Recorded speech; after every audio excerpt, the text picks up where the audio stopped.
Always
See, I can't write with marker because all the pages I have left.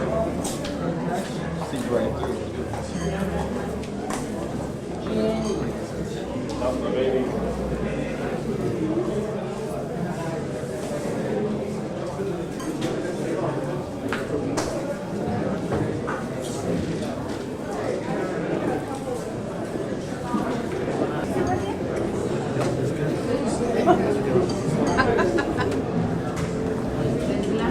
Wow, that was great.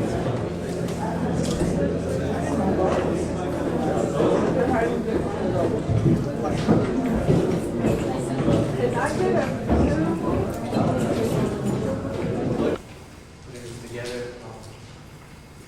It's been a while since any of us actually got back, started talking to each other about this and bringing together each of our worlds as graffiti artists, since I think 4 years since we actually got together, and that was at a point when we were doing murals for the youth group. And since then, everybody had taken off and went on their journey to represent our communities, where we came from, the type of the school of thought of the way we did graffiti stuff, and gather information and stuff, and help each other out. In these times when there's a lot of misinformation going out to the public about graffiti and its origin and stuff like that, and it's only right that some of the people that made an influence in Los Angeles should be recognized, and to see how far they developed with their artwork. Being they do have a graffiti. LA, downtown LA, East LA. And that whole feel, just growing up and being around graffiti all your life with the gangs and political graffiti. And as far as I can remember, if I had a chance, if I got spray cans right on the wall, being a juvenile and being young, you don't really think as much when you're vandalizing. And throughout, throughout growing up, you always kind of look up to the nicer writings on the walls and stuff. And a little respect for that, so you always want to copy it. And after the 80s, mid-80s, which the whole hip-hop culture came about, and like it influenced people, and so like that's how really graffiti got started for a lot of us. And we just started picking up on it in the early 80s, and then by the late 80s, it was just hitting all aspects of graffiti. It's kind of silly. It's really silly and scary too, because that's humiliation. That's pure humiliation, and no artist deserves that whatsoever. As far as walls, it just gets harder and harder to find a legal space to do something.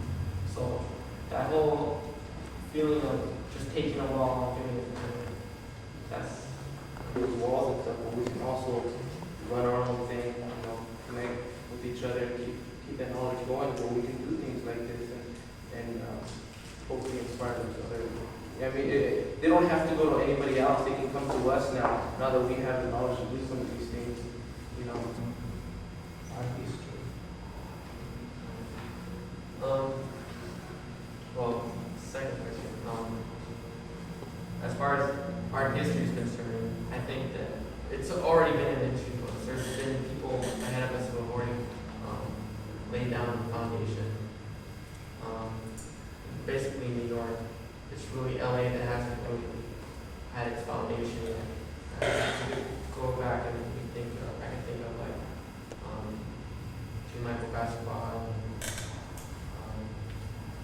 Aaron. There's like other. Those are more. And it's I think you guys are one generation older. I mean, you're in between. If you look at the things that are going on, the people that are making, one type of work, you guys are after so many years of doing something else.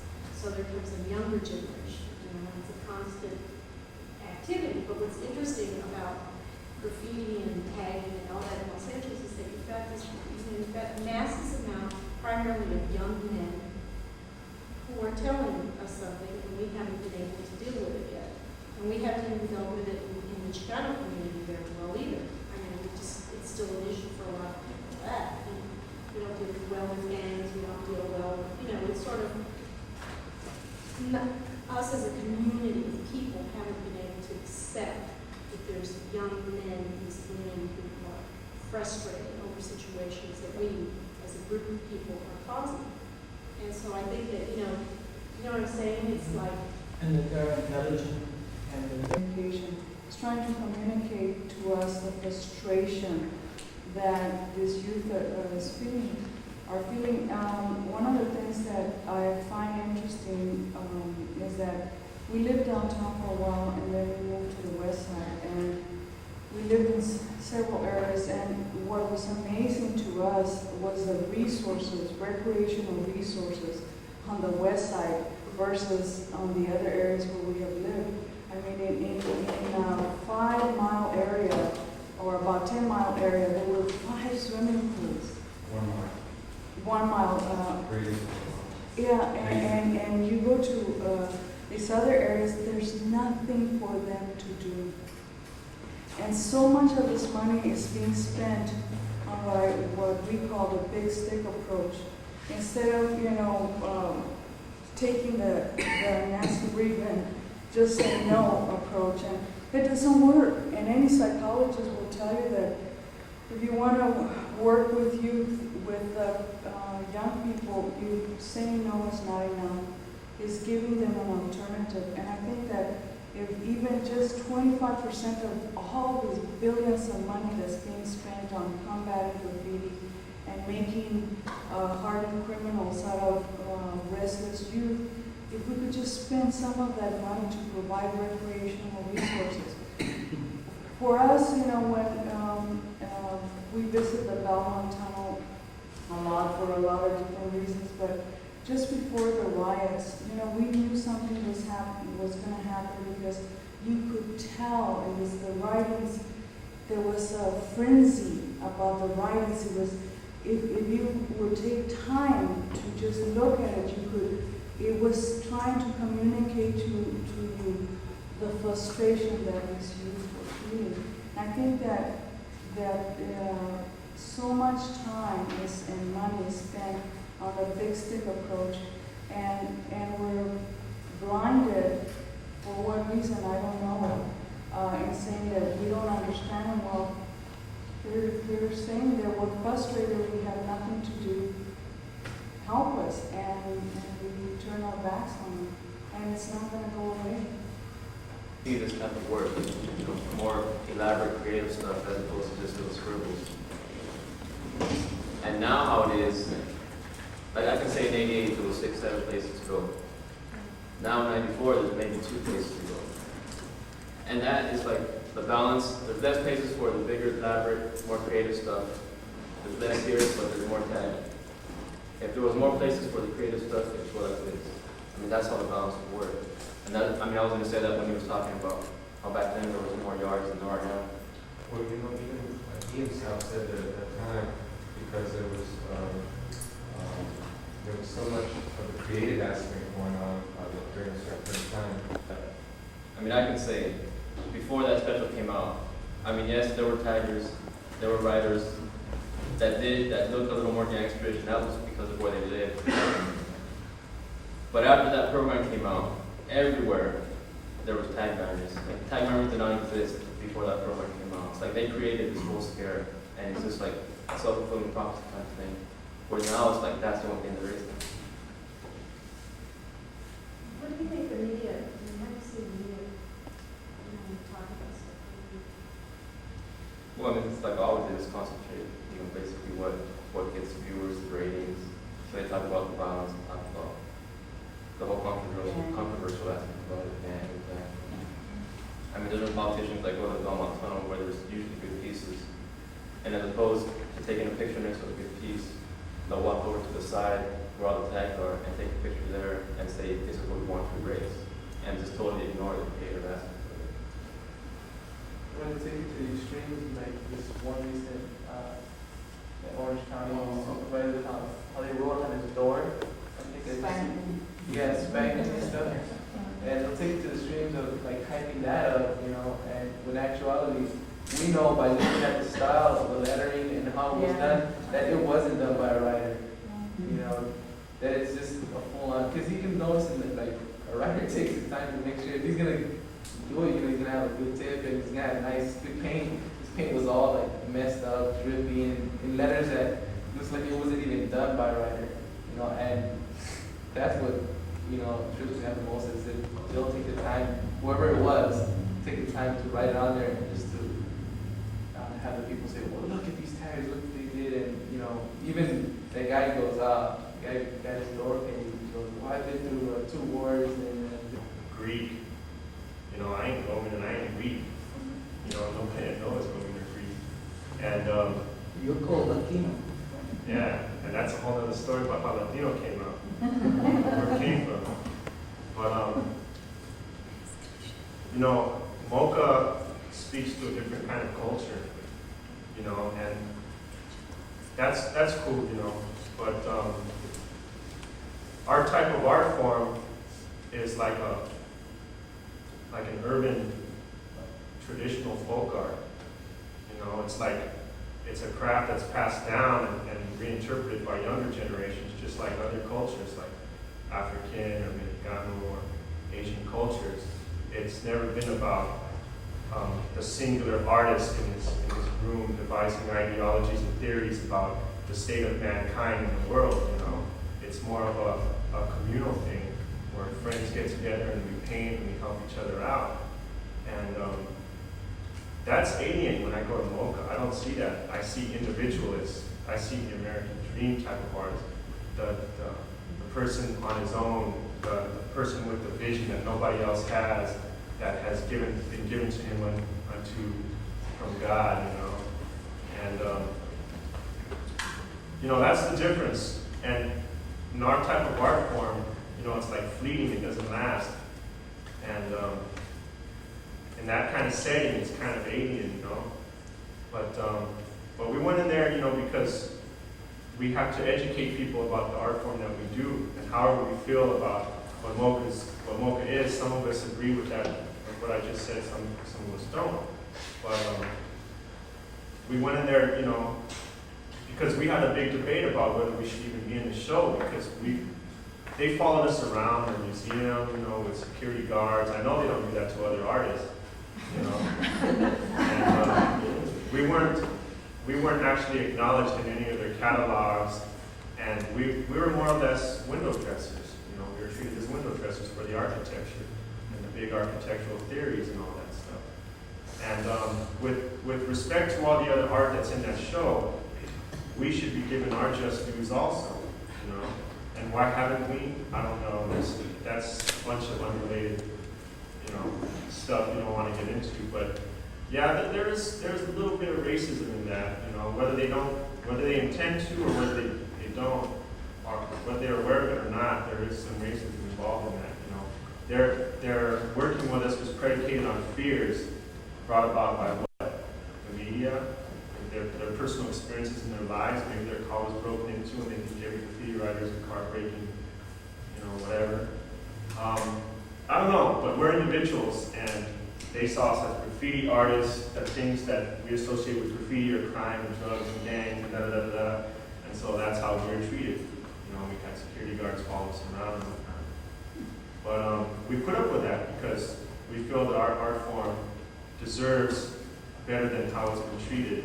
And the people that we know deserve better respect than they've been given in Los Angeles and other cities. There's some really good people in the graffiti art community with some beautiful artwork who've gone on unrecognized, and it's just sad, to see other kids. Like I just came from art school up in UC Santa Cruz, and everybody in the art department is white. All the other students are white, and a lot of them aren't even passionate about art. They're in there because their parents said, well, if you don't go to school and major in something, I'm going to cut you off from your money and stuff. So they're in there, they don't know what major they want to do, so they're just killing time in the art department, And I'm like, man, there's dudes where I live who would love to be right here with the materials you have, painting, and doing this shit. This is a dream for them, and you're just brushing it off as, well, I just got to do this until I find time to do something better. And it's just sad, But, my artwork didn't really communicate the realities they know, and their artwork didn't communicate the realities that I know. So it was like a barrier there. But, you know, we don't really want to get into that thing of pointing fingers and disrespecting other people, because we just feel we want our just dues, you know, our respect where respect is deserved. That's a very powerful phrase to say art attacking architecture. It's one of those political statements, and depending upon your point of view. Generation, I can say that.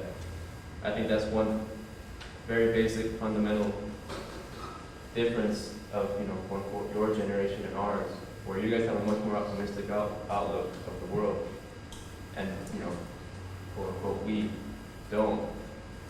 And it's not a matter of like the whole generational gap thing of you and like us and them. It's not a matter of that. I think it's more a matter of us understanding. I mean, I can understand you guys have your positive outlook, et cetera, et cetera, et cetera. And okay, you know, I'm not going to try and change that. And I think it's a matter of that being reciprocal to us, or, you know, to me, where people aren't trying. You know, I'm not saying you guys are pushing this down my throat, but where people aren't trying to like change that point of view in me. No. You know what, we're not trying to, philosophy, you know, I don't think that we're trying to change that. What we're talking about is there are certain, to see that you guys are struggling against those same kind of obstacles. So it's not like we're telling you, it's your responsibility to do it in this way. Everybody does it in their own way. An artist has that responsibility to their art, and what they say in their art is probably their most important contribution. But we have to, no matter what generation we're from, we have to recognize the fact that there are those historical realities that are still in place. And what are we going to do about it? So the next generation doesn't have to contend with that. So it's, you know, in 20 years when somebody's in Mocha, you know, you don't get followed around, you know. I mean, that's ridiculous. So that's more it. It's not like you have to do it this way. We do it all in our own way, but let's look at those realities. Yeah, exactly. But I understand, you know, I mean, that response is pretty much what I was here, you know what I mean? And it's a surprise to me, I'm not that old, you know? So it's a surprise to me. Me either. Can we say that they're reacting in a different way to that oppression, like the madness that the tagging is, you know, by the way that they're rebelling against it's not like a consciousness kind of rebellion, but it's a rebellion that is right there and is giving them their place in struggle, and giving their right, you know, to not be content with it. Well, I agree. I mean, everybody from a different generation. The difference is that there is a big thing about it. I'm not from Los Angeles. I'm from Mexico and lived in the States most of my life, so I'm not adapted and I didn't want to go to Mexico. But when I drive through East LA and I see everywhere you go that there isn't a place for kids to read, there isn't some sort of level of possibilities for intellectual capacity, and that's in our community. You know, I'm not even talking about all the other communities. I mean, I think that the Asian community has a different outlook of that, has more responsibility to the community. But in African American and Latino, it's lacking majorly. And so it is sort of, you know, you hate to nag and keep saying, well, you know, you got to keep fighting and keep fighting. But if you don't,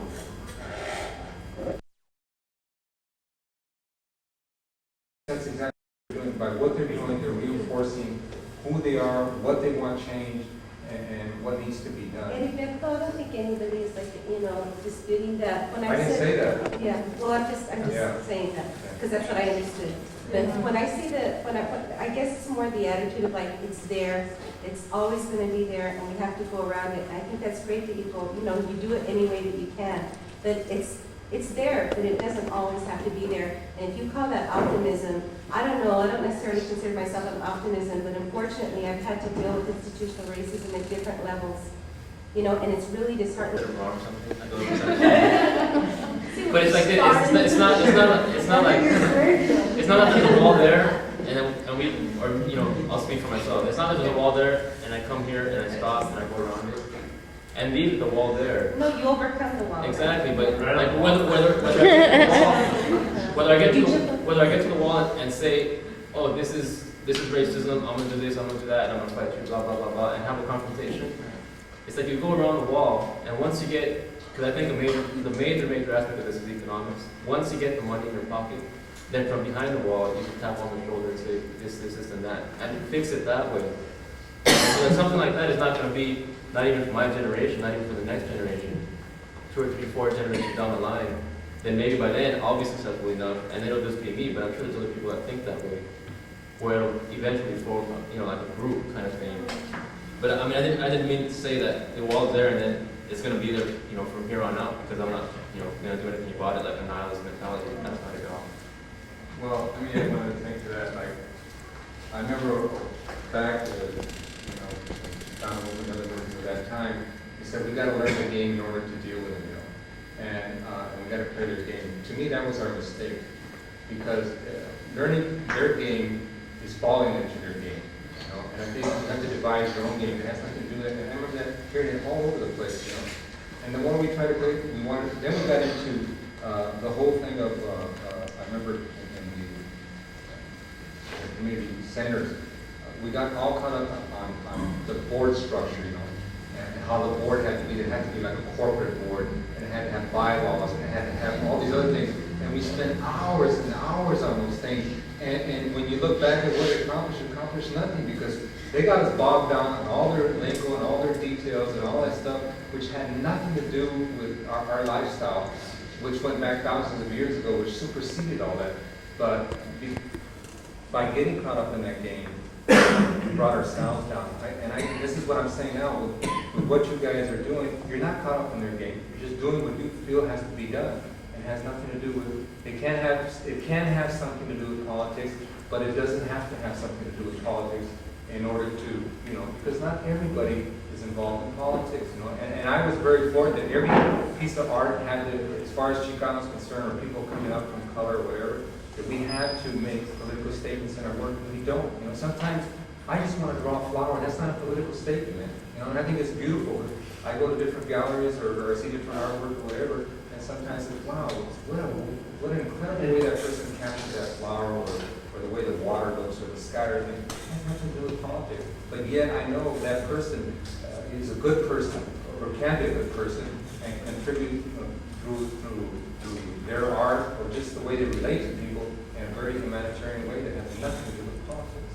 Another thing I'd like to add to that also is the graffiti subculture and the hip hop movement is it's a trip the way we're talking about it right now. Is we're starting to move towards racism and Chicano muralism, and those directly affect the graffiti subculture, yeah, but in our lifestyle, living the graffiti subculture and hip hop lifestyle is, you know, when we go to yards, we judge people's works on their work, and oftentimes you don't always know who the person is when you see their work. So I think graffiti art is like really pure in that sense of not judging the person before seeing the art, but more judging the art than meeting the person, you know? And like, we're talking about Chicano artists and Chicano history and culture right now, but at the same time, I'm thinking of a lot of good white graffiti artists, and where do they fit into this picture that we're trying to make right here? And a lot of good black graffiti artists and Asian graffiti artists, you know? Graffiti art isn't just something that's labeled as Chicano or black and white. A lot of some of the guys that came last night and some of the females that came last night are white graffiti artists, and you know, I don't want to get ahead or talk about graffiti art at their expense, you know, because I've seen them do a lot of good work. And graffiti art and hip hop in general is like, if you got skills, then people back you up, regardless of your race. And in our crews and stuff in the subculture, the crews have been made up of people's talents, and crews have had like rich white kids and kids from South Central and kids from the East Side, all in one crew, and it's based on skills. And that's beautiful, because as these kids get older and go their different paths in life, they take those memories of their friendships with them, and say a white kid from Beverly Hills who was in a crew that had East Side and South Central riders in it, say he branches off to get into business, 20 years down the line, he has a big title and all this stuff, and he has access to all these things, he's gonna, chances are, you know, if some young person of color comes into his office for an interview, he's gonna draw on his experiences growing up and seeing the kids he knew, and he's gonna see this person in a good light, instead of on fears predicated from things he's been told by his parents, you know, upper class, rich, you know, whatever. And I think just by living our lifestyles, how we're living it right now, we're helping to break down those fears and those stereotypes. Because what you were saying earlier about, you know, how are we going to fight this racism? We're fighting it just by living our lives, and like he was saying, just by the act of doing our work. It's very front line. We're putting ourselves at risk, you know, getting busted every day and whatnot, getting called this and that and stereotyped. But we go on and we do what we do, and in the process we've met a lot of beautiful people and we've learned a lot of things, and the can has like empowered all of us, you know. Just in the fact that we're right here being allowed to talk about what we do. So in that sense, we are fighting racism, you know. I think the way you're fighting racism, to me, Richard, and that is that you, like you said, you just deal with the skill and no colors, and that's the beauty of the youth today, is that not in all cases, but there's less and less barriers. And to me, that makes me more optimistic than to see little groups here based on race or religion. I think that's the beauty of it. Because if you want to get into a discussion of Black or Chicano politics, I can name off the top of my head countless people I know at UC Santa Cruz who've gotten ahead in the name of Chicanoism, you know, Chicanismo, you know, stepped on the partners, and because they're brown, that gives them the badge. Ivo, you know what, I'm going to have to It's step not in true. here. I have to step in here, because I think it's really getting like, I think that, Well, let me finish my point first. Okay. What I wanted to say is people are people, and there's always going to be corrupt people, and there's always going to be good people. There are very good white people, and there are very corrupt white people, and there are very corrupt Black and Chicano people, just as any other human being, you know? So what I wanted to say is that America is racist, yeah, but it's based on capitalism, which is backed by money. Money speaks over everything. We can be educators and stuff like that, you know? I've tried to implement or be part of programs in Santa Cruz, like teaching and after-school programs for youth. And the money we get is pittance, you know? It's like leftover money. Because the big money is in the corporations, a handful of corporations like DuPont, which control the world. And that's the bottom line, you know? And unless you want to have a revolution, which is very bloody and ugly, what are we going to do? We can fight it, we can chisel it away in small amounts, or we can just try and live our lives justly. And that's what I intend to do, just live my life justly, you know? And in that sense, I know what I'm doing is right. So I don't have to worry about racism, because racism, you know, I deal with it every day. But it's just like, I just live my life and do what I can, you know? And in that sense, I know I'm helping the movement, whatever movement that may be. You know, I don't think that was in question, and I respect what you're saying, and I think that's all everybody, in order for you to be an effective artist, that you only have to do political art, because one of the things, and I'll speak specifically as a Chicano artist on Chicano art, one of the things that has made Chicano art very powerful is the fact that we are so diverse that there is no one Chicano experience, and you can't say Chicano art looks this way, and you have to. Doing this on an individual basis, it's like self-empowering. It's like, you know what, you can get me this way, you can get me that way, I can get a ticket here, I have to pay your tax for this, blah, blah, blah, blah, blah. But when bottom line, how I feel, I can go to the Tempt freeway tonight and tell you fuck off. And you cannot do nothing to me, because I'm an anonymous person. I mean, the piece is there, it's anonymous, you don't know who the hell did it. But I know that I did it. And to me, that empowers me. So having that power, I'll move up the steps, and once I'm at a position where I can, it's not even about me forming a group or a coalition, blah, blah, blah, blah, blah. I'll pick 2, 3, 4, 5 people, I say whoever, help them out financially, because that's what it's about, money. And in that way, come up as quote unquote a race. You know what, I think, I celebrate you guys being here. I think I know most of you. I think, you know, I've talked to some of you, you know, at different times, and it's not that Louise, you know, this is what we call dialogue. We haven't had this dialogue, and I don't think that you guys are going to be intimidated by questions that we raise, and I certainly, you know, will hope not to be intimidated by certain things that you're talking about. This, I think, is what dialogue is about, and it's like, you know, it's not critique, it's not anything else, it's just like raising questions and dealing with them. So I would hope that we can create an environment to do that all the time, because that's the problem.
is our beautiful city, Los Angeles.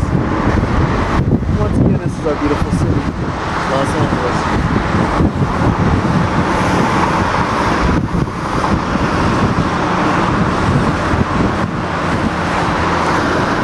Now we're steadily approaching our city.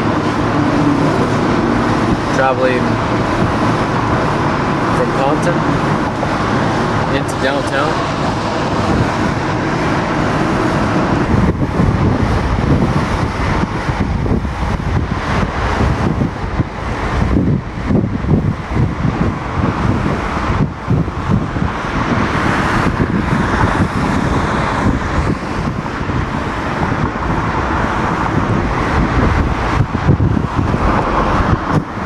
All the way if you can.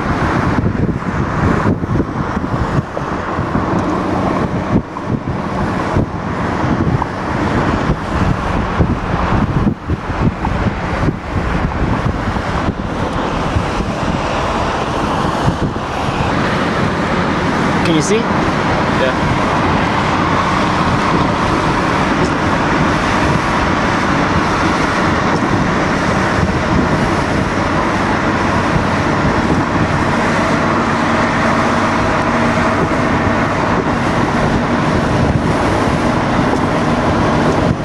You want to get off at the next exit? Maple? Yeah.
Almost.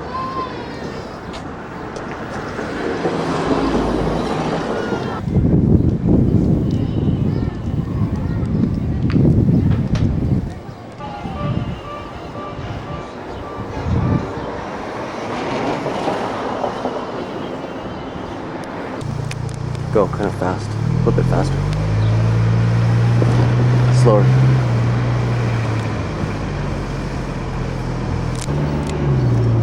Slower now. A little bit faster. Slower.